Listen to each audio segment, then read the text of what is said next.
Boa noite, pessoal. Mais uma live hoje, super interessante.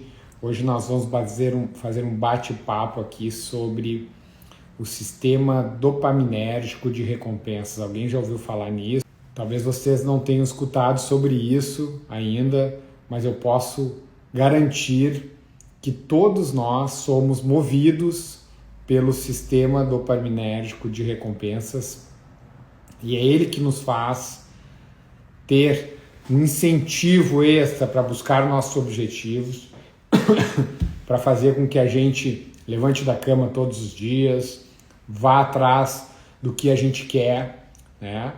E esse é o sistema dopaminérgico, né?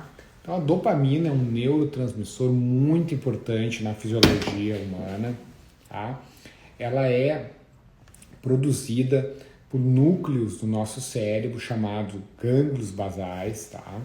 Uma região do nosso cérebro, e menos de 1% dos nossos neurônios, na verdade, produzem dopamina. Mas é muito interessante, pois a dopamina ela tem um papel importantíssimo na nossa fisiologia. Você sabe que em 1954 se descobriu o que a dopamina era capaz, né? Foi realizado um estudo, tá? Em 1954 com ratinhos, realizado por James Olds e Peter Miles e Peter Miner, e esse estudo com ratinhos foi realizado da seguinte forma: se colocou um eletrodo, né, numa região intracerebral dos ratos, tá? E quando se estimulava esse eletrodo, se notou que os ratinhos ficavam animados, que os ratinhos ficavam ativos, né? Então, eles colocaram uma barra onde os ratinhos podiam se apoiar e receber esse estímulo. E esses ratinhos acabaram, então, né, indo sucessivamente atrás dessa barra para fazer com que esse estímulo acontecesse, né? Então se descobriu ali que existia um neurotransmissor e uma região do cérebro que era uma região de recompensa.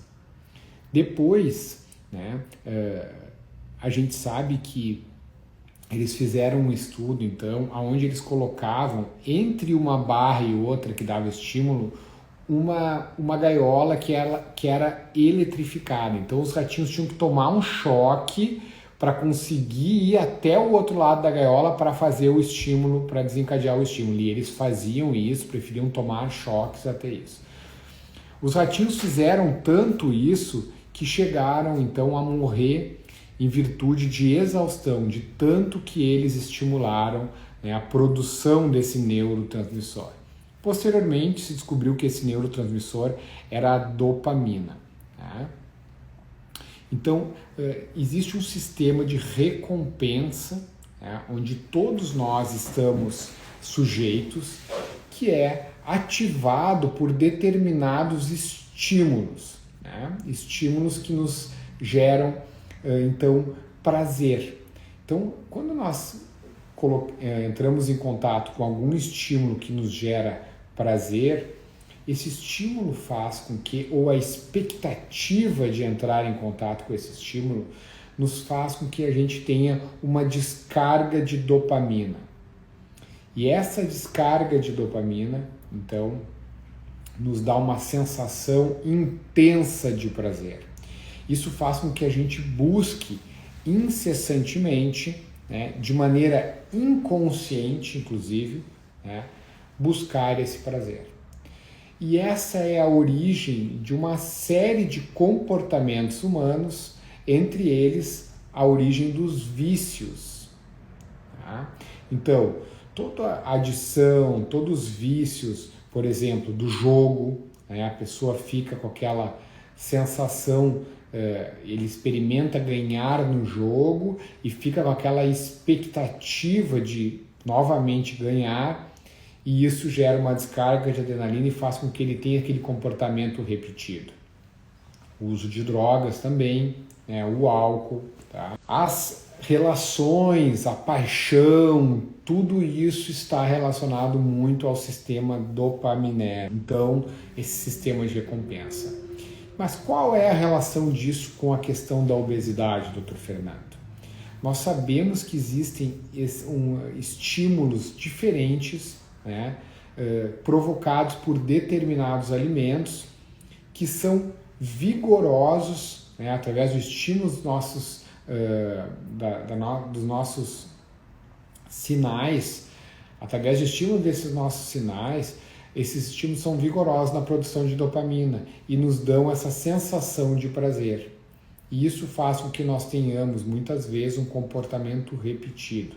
Isso faz com que uma pessoa coma, por exemplo, um pacote de bolacha recheada, né, e mesmo estando com saciedade, sempre tenha vontade de comer mais. Ou faz com que a gente tenha aquele vício por doce. Se sabe que a glicose, que a sacarose, que a frutose, né, mas enfim, componentes doces estimulam muito esse núcleo do prazer. Por isso que eu já falei aqui para vocês várias vezes de que o vício da glicose, o vício do açúcar, ele em algumas circunstâncias ele é inclusive mais forte, e tem estudos mostrando isso também, do que o próprio vício da cocaína. Então os ratinhos muitas vezes preferem buscar a glicose do que buscar a cocaína. Tem um estudo demonstrando isso. E essa questão do vício da glicose, então, ela ocorre em função desse estímulo. E a indústria, ela vai tentar sempre buscar alimentos que vão lhe estimular o sistema dopaminérgico. Para quê? Para que você acabe fazendo comportamentos repetidos de consumo daqueles alimentos. Então, os refrigerantes focam muito nessa questão, as empresas que fazem doces, as empresas que fazem farinha. O carboidrato tem esse potencial muito grande de estimular o centro núcleo do prazer, de desencadear uma liberação da dopamina. Quando nós estimulamos esse núcleo do prazer, esse núcleo da dopamina, né, esse sistema de recompensa, nós temos então um estímulo inconsciente. E posteriormente essa via metabólica da dopamina, ela vai para o nosso córtex pré-frontal, que é uma região aqui próxima da nossa testa. E ali nós temos então a consciência. Quando nós temos a consciência, muitas vezes esse estímulo é muito forte e não dá tempo, ou esse estímulo é mais forte do que a nossa própria consciência. E não dá tempo de a gente inibir esse estímulo dopaminérgico.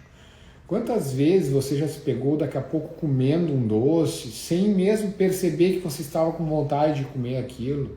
Simplesmente botou na boca. Por quê? Porque é quase que um reflexo de você fazer aquilo. E depois que você colocou na boca, você, mas eu estou de dieta, eu não poderia estar comendo isso. Isso ocorre muito. Isso ocorre às vezes, pessoal, quando a gente está dormindo, né? As pessoas às vezes estão na cama, estão sonolentas e logo que acordam, elas têm o sistema de controle imaturo ainda, o sistema de controle não está totalmente ativo. Então o sistema dopaminérgico acaba tomando conta e fazendo com que alguns pacientes, algumas pessoas acabem comendo compulsivamente antes de estarem bem acordadas. Isso é muito comum.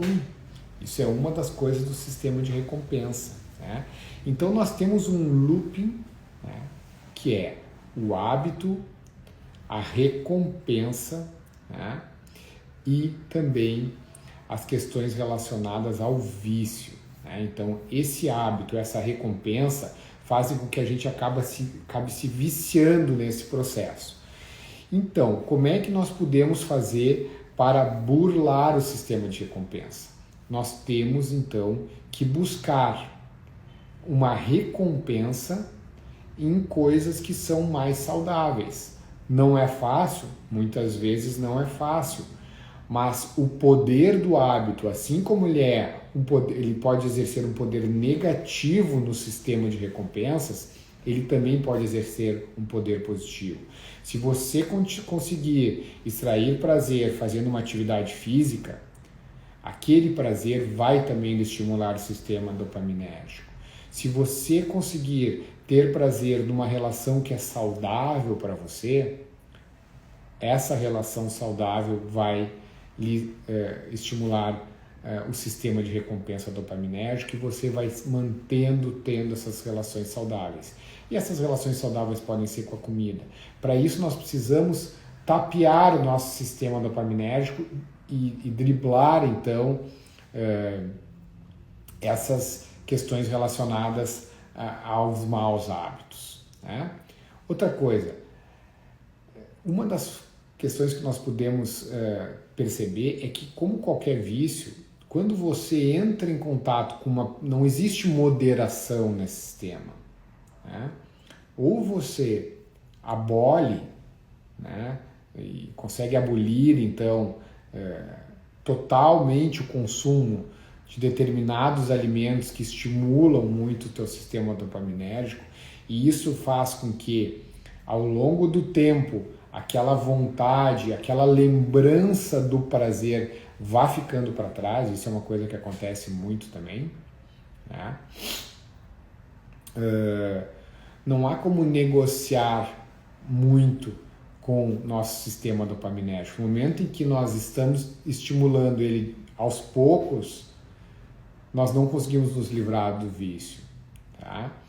Então, com açúcar, a melhor alternativa é essa, é simplesmente você não ingerir. Outra forma, isso é uma questão que a gente trata bastante também, não adianta não comer açúcar, mas tentar achar substitutos para o açúcar. Por exemplo, ficar o tempo todo tentando achar alimentos fit, ricos em produtos ou de adoçante artificial, ou mesmo ricos em produtos de adoçantes naturais que não são absorvidos, que não elevam a insulina, mas que estimulam o nosso sistema dopaminérgico igual. Então você vai permanecer sempre com aquela vontade de ingerir o doce, né? Ao passo que, se você simplesmente abolir essa situação de se alimentar com coisas doces, ou deixar pelo menos isso mais espaçado no tempo, não ter a rotina de comer produtos açucarados ou produtos com gosto doce, naturalmente você vai então deixando para trás aquela memória do prazer com o doce. E isso vai então, como é que a gente pode ir dessensibilizando o seu sistema dopaminérgico, tá? Então, essa é uma questão muito importante que eu gostaria de abordar com vocês. Outras questões que são importantes também são neurotransmissores que atuam, né, que têm um papel importante na ativação desse sistema dopaminérgico. Eu vou dar um exemplo para vocês, tá? Vocês já devem ter ouvido falar nos análogos do GLP-1. Tá? Os análogos do GLP-1, peptídeo glucagon-like, ou análogos do receptor peptídeo 1, tá? Eles estimulam a insulina, tá? Eles reduzem o glucagon e eles geram então saciedade, porque eles conseguem atuar no sistema dopaminérgico, eles têm uma interação com o sistema dopaminérgico, reduzindo então essa produção de dopamina em excesso, tá? Então, aqueles medicamentos análogos do GLP-1 têm esse papel. É aí que funciona, que a ação deles atua, tá? Outro neurotransmissor interessante e que eu gosto de abordar sempre é a leptina. A leptina, ela é produzida pelos nossos adipócitos e ela é um neurotransmissor, né? Ela é considerada uma adipocina, tá? Eu já falei aqui para vocês sobre a leptina. A leptina, então, ela é produzida pelos adipócitos, mas ela vai atuar lá no hipotálamo, tá? E ela vai ter, então, uma ação sobre os receptores dopaminérgicos, dessensibilizando esses receptores dopaminérgicos. Nós sabemos que quem tem um estímulo, né, uma produção aumentada de leptina, tem a tendência a estar com mais saciedade. Né? Quando nós produzimos mais leptina, nós temos mais saciedade. Com exceção, né, de pacientes que são muito obesos e que são obesos, que produzem muita leptina. E muitas vezes, quando eles estimulam, quando há uma ação da leptina associada a um excesso de insulina na corrente sanguínea, nós podemos então conviver com uma situação que se chama uma espécie de resistência à leptina. Então, assim como acontece a resistência à insulina, pode haver também uma resistência à leptina. E havendo a resistência à leptina, nós não vamos ter então o efeito, né, de saciedade que a leptina costuma desencadear. Tá? Então, são questões importantes que eu gostaria de abordar com vocês, é um bate-papo rápido. Né? Alguém de vocês percebe essa ação da dopamina em alguma situação da vida de vocês? Tá? Eu me lembro de várias, né? Várias ações da dopamina na minha vida. Mas uma das coisas que funciona, né, é a gente tentar superficializar na nossa mente e ter um entendimento de quando a dopamina está agindo. Então nós conseguimos analisar assim, olha, a dopamina está vindo aí, eu estou sendo impulsionado por um impulso a fazer uma coisa que conscientemente não devo fazer. E quando nós tomamos a consciência desse ato, nós conseguimos muitas vezes frear a ação da dopamina quando ela vai ser prejudicial para a gente. Então essa é uma das estratégias que nós podemos modular então a dopamina, fazendo essa abordagem de tentar trazer do plano inconsciente aquele impulso para um plano mais consciente. E quando a gente consegue nos conscientizar de que aquilo não é bom para a gente e a gente consegue que essa consciência seja maior do que o estímulo dopaminérgico, nós conseguimos então inibir aquela ação que na verdade não é boa para a gente. Tá? Então essa é uma das estratégias que a gente usa para frear, por exemplo, a compulsão por doces, a compulsão alimentar, né, no sistema dopaminérgico. Outra ação, vou dar um exemplo a você, ação da dopamina que acontece em todos nós durante a nossa vida. Nós sabemos que quando nós somos jovens, nós temos, assim, crianças, nós temos menos dopamina. Os receptores de dopamina não são tão sensibilizados. Em algumas pessoas, né? Por exemplo, eu tenho uma filha que tem um estímulo de dopamina incrível, assim. Mas esse estímulo, essa hipersensibilização dos receptores de dopamina, ela costuma acontecer, sabe quando na nossa vida pela primeira vez? Na adolescência. E na adolescência, que os jovens acabam então se sentindo entediados, né? E buscando estimular essa região do prazer com outras questões que eles não estavam habituados. E aí pode haver então esse contato com a droga, pode haver então, né, fazer alguma coisa errada, é aquela rebeldia, estímulo da dopamina que acontece na adolescência, que é muito comum, né, e que eu acho que todos vocês já passaram por isso, se já foram adolescentes, ou estão passando com seus filhos adolescentes. Né? É natural isso, porque a dopamina tende a fazer com que a gente fique mais ativo. A dopamina é que fazia os homens das cavernas terem impulso para ir caçar, terem impulso para se relacionar com a parceira. Então, isso são coisas que a gente tem que ter consciência que nós vivemos em função desse estímulo de dopamina. E a gente, quando consegue dominar isso de uma forma mais racional, a gente consegue saber quando esse estímulo é uma coisa boa e quando esse estímulo é uma coisa ruim. Quando, por exemplo, outro estímulo de dopamina aqui, Tem muitas mulheres aqui que devem ter esse estímulo de dopamina para compras compulsivas, é ou não é? Né? Eu falei mulheres, mas tem muitos homens também, né? Mas aquele estímulo, aquela compra recorrente, né? A pessoa entra no shopping, faz o mesmo caminho sempre pela rotina do prazer, né? E ela tem aquela vontade de comprar e quando ela compra, passa. E aí ela fica até numa situação assim de quase depressão, de não tem a mesma graça e depois chega em casa e tem vontade de comprar de novo, é aquela compulsão. Isso é uma característica da dopamina também. Então, são essas situações em que esse circuito de recompensa se pronuncia na nossa vida. Os animais, por exemplo, todos eles têm a mesma, né, fisiologia cerebral é muito semelhante. Né? Esse estímulo de dopamina acontece no mundo animal também. Os cachorrinhos, quando a gente, né, doutrina eles, quando a gente, né, faz o adestramento, a gente usa muito desse sistema de recompensa. É um sistema que também é utilizado com os animais e que as grandes empresas se utilizam na gente. Então você tem que saber quando você está sendo submetido ao estímulo dopaminérgico, que se chama neurociência.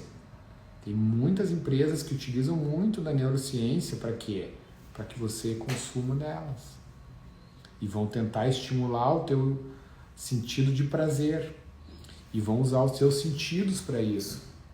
Vão usar o teu olfato, vão usar o teu paladar, vão usar a tua visão, vão usar o atendimento, vão usar o tato, vão usar todos os teus sentidos para tentar te estimular de alguma forma a consumir o produto. E consumindo, através desses estímulos, tentar desencadear alguma sensação prazerosa de estímulo, então, olfativo, né? Marketing olfativo, alguma sensação prazerosa de estímulo dopaminérgico. E vai fazer com que você faça aquela compra ou aquele consumo de forma recorrente. Você compreende que isso tudo está interligado? Então, pessoal, era isso que eu queria conversar com vocês, uma live rápida hoje, tá? Sobre o sistema de recompensa dopaminérgico, esse sistema que é o sistema que move o mundo e que nós temos que saber lidar com ele, ok? Um abraço e até a próxima live.